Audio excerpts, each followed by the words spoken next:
नैहर में 10 गो भैयावा बा। नैहर में 10 गो भैयावा हो,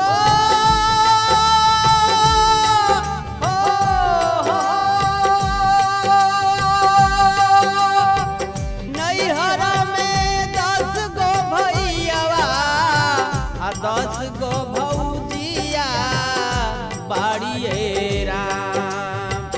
नैहर में 10 गो भैयावा आ 10 गो भौजिया बाड़िए राम। तब हुना मनवा अजोर लागे, तब हुना मनवा अजोर लागे, एक ही सजना